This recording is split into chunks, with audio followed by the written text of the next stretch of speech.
محترم، بدھ کے دن کی مجلس میں آپ جانتے ہیں کہ دعا کے تعلق سے کچھ باتیں آپ کے گوش گزار کی جاتی ہیں۔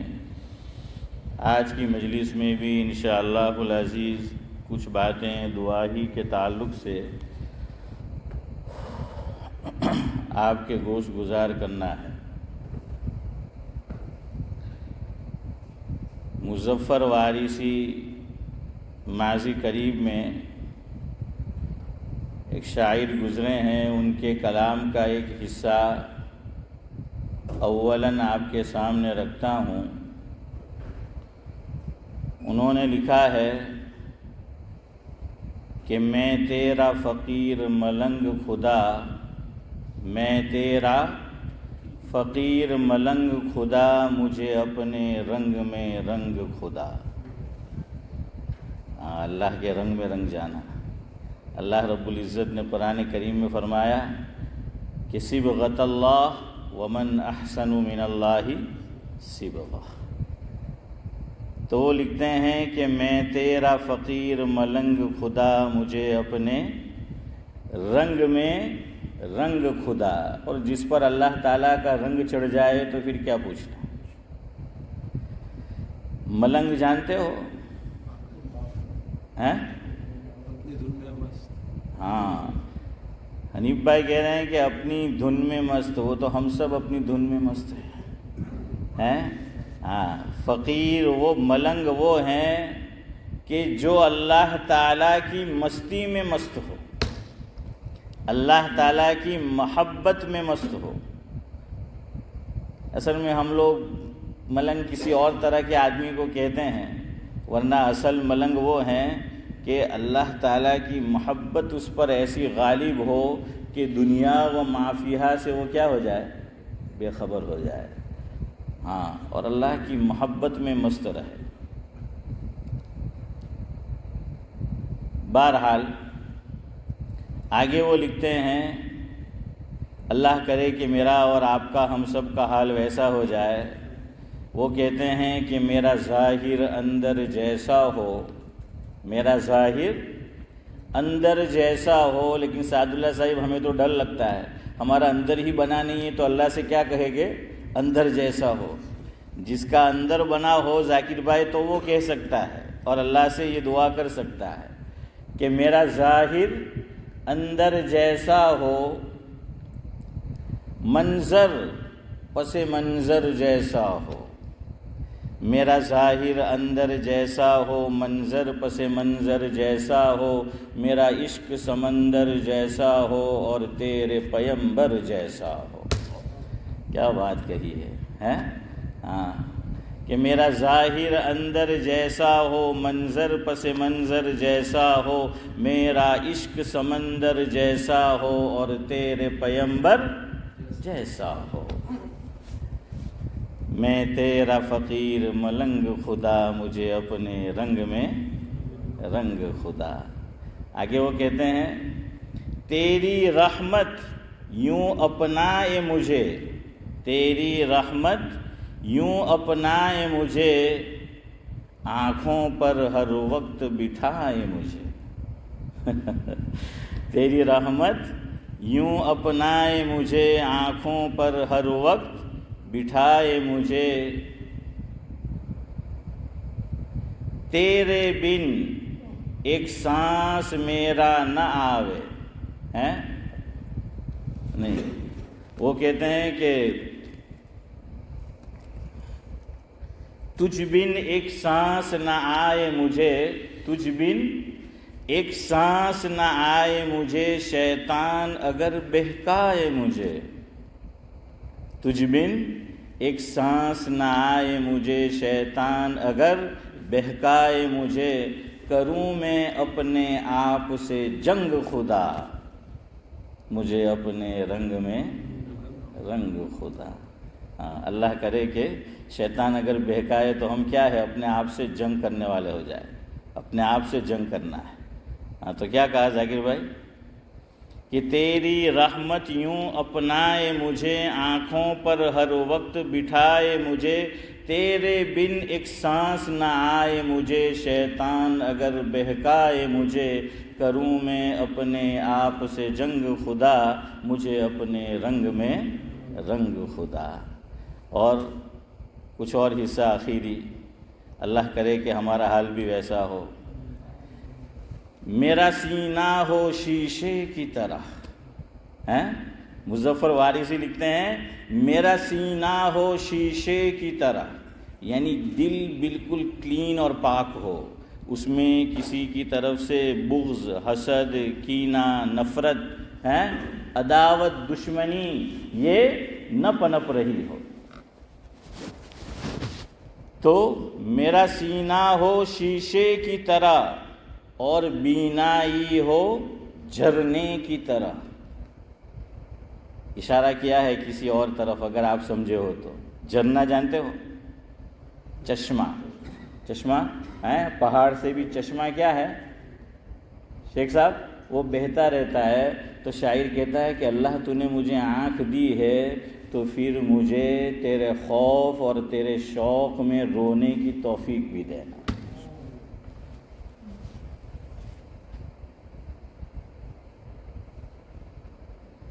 خیر، تو وہ یہ کہتے ہیں کہ میرا سینہ ہو شیشے کی طرح اور بینائی ہو جھرنے کی طرح، میری آواز بھی ہو شعلے کی طرح، چمکوں میں سدا ہیرے کی طرح، مجھے لگنے نہ پائے زنگ خدا، مجھے اپنے رنگ میں رنگ خدا، میں تیرا فقیر ملنگ خدا، مجھے اپنے رنگ میں رنگ خدا۔ تو آمین کہہ دے اللہ تعالی ہم تمام کو اپنے رنگ میں کیا کر دے؟ رنگ دے۔ ہاں، لوگ تو ہولی کے رنگ میں رنگتے ہیں، ہمیں اللہ کے رنگ میں رنگنا ہے۔ ہاں، ورنہ ہم بچپن میں نادانی میں ہم بھی چلے جاتے تھے، عارف بھائی کہ ذرا کیا ہے، ہاں، لیکن اصل رنگ وہ ہے کہ اللہ کا رنگ جو ہے آدمی پہ چڑھ جائے۔ اب دعا کے تعلق سے شیخ ابراہیم مکی سعد اللہ صاحب مجلس میں ہو تو کچھ ذرا انوکھا اور الگ بھی سنانا چاہیے، ہے نا؟ ہاں، تو سنو۔ خدائے پاک تو نوازوا ماٹے، خدائے پاک تو نوازوا ماٹے، સદા રહેતો હોય આતુર છે। આપણે જ ખુદાથી નથી માંગતા, એ આપણો જ કસૂર છે। ખુદાની સામે ઝૂકતા રહેવું અને ખુદાથી સતત માંગતા રહેવું, એ અલ્લાહના નેક બંદાઓનો સલામ સદા રહ્યો દસ્તુર છે۔ تو اللہ کے نیک بندے کیا ہے؟ ہمیشہ اللہ سے مانگتے ہیں۔ دعا کی اہمیت کا اندازہ آپ لگائیے۔ قرآن کریم کا آغاز، بگننگ، اسٹارٹنگ، شروعات یہ دعا سے۔ سورہ فاتحہ کیا ہے؟ دعا ہے۔ سورہ فاتحہ کیا ہے؟ ہاشم بھائی دعا ہے نا؟ ہاں، روزانہ ہم اللہ سے مانگتے ہیں۔ سورہ فاتحہ دعا ہے کہ اہدنا الصراط المستقیم، یہ مانگا ہم نے، صراط الذین انعمت علیہم، ہاں، اور اس سے ہم نے پناہ چاہی آگے، غیر المغضوب علیہم ولا الضالین، آمین۔ تو یہ دعا ہے۔ اب دیکھیے قرآن کریم کا آغاز، شروعات یہ دعا سے ہو رہی ہے، اور اسلام کے توحید و رسالت کے بعد حنیف بھائی جو 4 بڑے ارکان ہیں ان میں سب سے اول کیا ہے؟ نماز ہے۔ اب نماز میں حسن بھائی دیکھیے نماز کا آغاز بھی دعا سے ہو رہا ہے فاروق بھائی دعا سے ہوتا ہے نا کہ الحمدللہ رب العالمین الرحمن الرحیم مالک یوم الدین ایاک نعبد و ایاک نستعین اہدنا الصراط المستقیم۔ شروع کی 3 آیات یہ اللہ کی تعریف ہے قرآن نے یہ بتایا کہ اللہ تعالیٰ سے مانگنا ہو تو ڈائریکٹ مت مانگو، بلکہ پہلے اللہ تعالیٰ کی تعریف کرو۔ پہلے اللہ تعالیٰ کی کیا کرنا ہے؟ تعریف کرنا ہے، دعا ڈائریکٹ نہیں مانگنا ہے۔ ہاں ویسے ہم ایسا ہی کرتے ہیں۔ صلاح الدین بھائی، دنیا میں بھی کسی سے مانگنے جانا ہو تو ذرا دو چار ہے نا مسکا، ماشاء اللہ ہے، ویسے صحیح کہا ہے فاروق بھائی۔ حضرت مولانا کہتے ہیں مسکا مارتے ہیں، بالکل بالکل مسکا امول ڈیری کا ماننا پڑتا ہے کہ وہ کیا ہے، مسکا ماننا پڑتا ہے۔ ہاں پھر ارے کوئی اور کیا، بچہ بھی اگر ہوشیار ہو نا تو پہلے والد صاحب کی کہ باجی تمہارا پانی لیا ہو، باجی વિચાર કરે કે અલા એને હું કેમ કે પાણી લઈ આવ અબ્દુલ સમદ ચાચા તો લેવાની જાય ને આજે એમ કે બિલકુલ સામેથી પૂછતે ઇમ્તિયાઝભાઈ કે સૂરજ આજે ક્યાંથી નીકળો? અલા ભાઈ સૂરજ એટલા સારું ક્યાંથી નીકળો કે આગળ હવે કે ફરમાઈશ આવવાની છે, ગજા ઢીલા કરવાનો છે। સમજ આયા? تو اس سے سمجھو اللہ کی تعریف ویسے ہی نہیں ہے، اے اللہ سے مانگنا ویسے ہی نہیں، کیا ہے؟ ہاں حالانکہ آپ اندازہ لگائیے سورہ فاتحہ میں تعریف آ گئی شروع میں، لیکن اس سے پہلے بھی ہم اللہ کی تعریف کرتے ہیں۔ نماز کس سے اشفاق بھائی شروع کی؟ اللہ اکبر، اس کے بعد حافظ امتیاز کیا پڑھنا ہے؟ ثنا پڑھنا ہے، لیکن ثنا نماز میں پڑھنا ہے، لیکن ثنا نہیں پڑھنا ہے۔ سراج بھائی سمجھے نا، دو چیزیں ہیں الگ الگ۔ نماز میں اللہ اکبر کے بعد محمد علی صاحب ثنا پڑھنا ہے، مگر ثنا نہیں پڑھنا ہے۔ کچھ سمجھ آیا چودھری صاحب؟ نہیں آیا، چودھری صاحب منع کر رہے ہیں تو سمجھو۔ ہاں ہمارے خاندان میں ایک خاتون ہے، تو یہ مسئلہ میں نے پیچھے بھی بیان کیا تھا حنیف بھائی کبھی، تو وہ بیان انہوں نے سنا واٹس ایپ کے ذریعے سے۔ تو ہوا یوں فاروق بھائی کہ پھر میرے اوپر میسیج آیا، اور وہ 3 بچوں کی ماں بن چکی تھی۔ آپ اندازہ لگائیے محی الدین بھائی، ہم سمجھتے ہیں کہ ہمیں سب مسائل معلوم ہیں اور ضرورت نہیں ہے، نہیں، دین تو ایک بحر ناپیدا ہے، کنار ہے، کہ علم ضروری ہے، کہ شریعت کی تعلیم یہ ہے کہ اطلب العلم من المہد الی اللحد۔ بعض لوگ اس کو حدیث کہتے ہیں، یہ حدیث تو نہیں ہے، علماء نے لکھا، لیکن مفہوم صحیح ہے کہ علم حاصل کرو مہد سے لے کر لحد تک۔ مہد کہتے ہیں گہوارہ، اپنے کہ جوریو، گوڑیو، جوریو نہیں گوڑیو، اور یہاں کہتے ہیں کوٹ، ہاں وہاں سے لے کر قبر میں جاؤ، وہاں تک علم کیا ہے حاصل کرو۔ اس لیے آپ پورا قرآن اٹھا کر دیکھ لیجئے، اللہ کے نبی صلی اللہ علیہ وسلم نے عبادات بڑھا دی، اللہ نے روک دیا کہ عبادات اتنی زیادہ مت کرو کہ اپنے آپ کو تکلیف میں ڈالو۔ لوگ ایمان نہیں لاتے، حضور صلی اللہ علیہ وسلم کڑ رہے تھے۔ اب پڑھو سورہ کہف کا پہلا رکوع، فَلَعَلَّكَ بَاخِعٌ نَفْسَكَ عَلَىٰ آثَارِهِمْ إِن لَّمْ يُؤْمِنُوا بِهَٰذَا الْحَدِيثِ أَسَفًا۔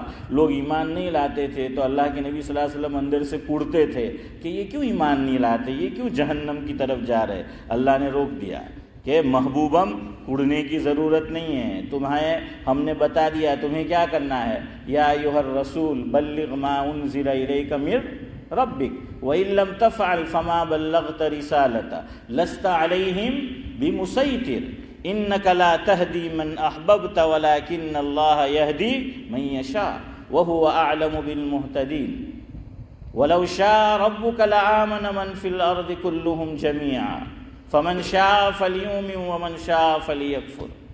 تو یہ مختلف آیات ہے، اس میں اللہ رب العزت نے جو ہے وہ بیان کر دیا کہ محبوبم آپ کا جو کام ہے وہ آپ کو کرنا ہے۔ ہاں اس لیے یاد رکھو، دعوت و تبلیغ کے احباب ہو، مسجد کے امام صاحب ہو، مدرسے کے مدرس ہو، خانقاہ کا شیخ ہو، گھر کا بڑا وڈیل اور سرپرست ہو، ہمارا کام ہے تبلیغ کرنا، دین کی بات پہنچانا، باقی آگے دلوں تک پہنچانا اور دلوں کو بدلنا یہ اللہ رب العزت کے ہاتھ میں۔ سمجھ آیا؟ ہاں یہ ہمارے ہاتھ میں نہیں ہے، علماء نے لکھا ہے کتابوں میں، بڑی ذمہ داری سے کہہ رہا ہوں یہ بات آپ کو، کہ بعض انبیاء ایسے گزرے ہیں نبی شیخ صاحب کہ پوری زندگی دین کی دعوت دی، ایک آدمی بھی ان پہ ایمان نہیں لایا، ایک آدمی۔ اندازہ لگائیے کہ اس کا مطلب یہ ہے کہ ان کی فیملی کا کوئی ممبر بھی ایمان نہیں لایا۔ آدمی کی فیملی ہوتی ہے نا، ہاں آدمی کی فیملی ہوتی ہے، تو گویا کہ فیملی کا ایک ممبر ان پہ ایمان نہیں لایا۔ تو اشفاق بھائی قیامت کے دن اللہ تعالیٰ یہ نہیں کہیں گے کہ بھائی تمہارے اوپر ایمان کوئی کیوں نہیں لایا، ہمارا کام، ان کا جو کام تھا وہ کام کیا ہے، کر دو۔ اللہ کے نبی صلی اللہ علیہ وسلم کی چاہت تھی نا کہ خواجہ ابو طالب کیا لے آئے، ایمان لے آئے۔ علماء نے فاروق بھائی لکھا ہے یہ بات کہ مفہوم یہ ہے، شاہ عبدالحق محدث دہلوی علیہ الرحمہ نے بھی حنیف بھائی یہ بات لکھی ہے، حدیث کی بات نہیں کر رہا ہوں، علماء نے لکھا ہے کہ خواجہ ابو طالب کو اخیری وقت میں حضور فرماتے رہے کہ چچا ایمان لے آؤ، چچا ایمان لے آؤ، چچا کلمہ جو ہے وہ تم پڑھ لو، پھر بھی وہ پڑھ نہیں رہے تھے۔ میں نے کہا کہ حدیث نہیں ہے، کتابوں میں الیاس بھائی لکھا ہے، میری طرف دیکھو یوں کہ اپنے کان خواجہ ابو طالب کے ہونٹ کے پاس حضور لے گئے اور کہا کہ چچا جان اتنا تو کر دو کہ کلمہ صرف میں سن سکوں، میرے کان میں پڑھ دو، کہہ دو کل اللہ کے سامنے میں گواہی دوں گا کہ تم نے کلمہ پڑھا۔ اخیری بالکل، یعنی محنت اخیری کہ کیا ہے کہ میرے کان میں کلمہ پڑھ دو۔ کیوں کہا یہ کان والا معاملہ؟ وہاں سب گرو گھنٹال موجود تھے۔ خواجہ ابو طالب جب دنیا سے حافظ صاحب جا رہے تھے تو گرو گھنٹال کیا ہے وہ موجود تھے، مشرکین مکہ کے جو بڑے بڑے گرو گھنٹال موجود تھے۔ تو کہنے لگے کہ ابو طالب پوری زندگی ملت عبد المطلب پہ رہا اور اب تو تمہارا جو بھتیجا دین لے کر آیا ہے تو اس کو قبول کر رہا ہے اور تو جو ہے وہ کلمہ پڑھ رہا ہے۔ تو کتابوں میں لکھا ہے کہ آخری الفاظ جو خواجہ ابو طالب کے منہ سے نکلے وہ یہ تھے کہ میں آر کو نار پر ترجیح دیتا ہوں۔ عین علی فرا، آر یعنی شرم، کیا کہا، بے عزتی۔ تو گویا وہ یوں سمجھ رہے تھے کہ اگر میں نے کلمہ پڑھ لیا تو میری عزت چلی جائے گی، میں بے عزت ہو جاؤں گا۔ یہ گرو گھنٹال جو یہاں پر بیٹھے ہوئے یہاں کھڑے ہیں وہ سب کیا کہیں گے؟ تو کہا کہ میں آر پر نار کو یعنی جہنم کو، آگ کو کیا کرتا ہوں، ترجیح دیتا ہوں۔ تو سمجھ آیا؟ لیکن اللہ نے روک دیا، عبادت زیادہ کر دی۔ 29واں پارہ سورہ مزمل، یا ایھا المزمل قم اللیل الا قلیلا نصفہ او انقص منہ قلیلا او زد علیہ ورتل القرآن ترتیلا۔ اللہ نے روک دیا، لیکن جہاں علم کی بات آئی تو اللہ رب العزت نے فرمایا، قرآن کریم میں ہے، اللہ فرماتے ہیں قل رب زدنی علما، کہ مانگیے مجھ سے محبوبم کہ میرے علم میں کیا کیجیے، آپ اضافہ کیجیے، زیادتی کیجیے۔ سمجھ آیا؟ اس لیے یہ نہیں سمجھنے کا کہ ہماری مسجد میں کیا ہے بیانات ہوتے رہتے ہیں، دعوت و تبلیغ کا کام ہوتا ہے، کافی ہے نہیں۔ علم کی ضرورت آدمی کو، ہمارے اکابر فرماتے ہیں جیسے روزانہ کھانے پینے کی آدمی ضرورت محسوس کرتا ہے، ویسے امتیاز بھائی کیا ہے، علم کی ضرورت بھی آدمی محسوس کرتا ہے کہ اس کے بغیر اس کا کام جو ہے وہ نہ چلے۔ خیر بہرحال تو میں یہ کہہ رہا تھا کہ اللہ رب العزت نے نماز میں سورہ فاتحہ ہم پڑھیں گے، اس میں اللہ کی ثنا ہے، اللہ کی تعریف ہے، نہیں بات یہ نکلی تھی۔ ہاں تو وہ خاتون کا میسج آیا کہ میں نے سنا آپ کی مجلس میں کہ بھائی ثنا میں ثنا نہیں پڑھنے کا۔ تو وہ خاتون جب نماز پڑھتی تھی تو کیا کرتی تھی، اللہ اکبر ثنا سبحانک اللہ۔ وہ استاد جی نے سکھایا ہوگا بچپن میں کہ ثنا سبحانک اللہم۔ تو پتہ چلا کہ یہ بھی سکھانا چاہیے کہ جب پڑھنا تو ثنا مت پڑھنا لیکن ثنا پڑھنا۔ حسن بھائی کچھ پتہ چل رہا ہے؟ جیسے ہمارے حضرت فرماتے تھے، مفہوم یہ ہے، گجراتی کے اعتبار سے کہہ رہا ہوں کہ گجرات ضلع میں، گجرات صوبے میں، گجرات ضلع نہیں بھائی صوبہ ہے، تو اس کے اندر کیا ہے، لوگ الیکشن جب ہوتا ہے تو ووٹ مانگنے آتے ہیں حنیف بھائی، تو کیا کہتے ہیں کہ منے مت آپ جو મત આપજો એટલે કે આપજો,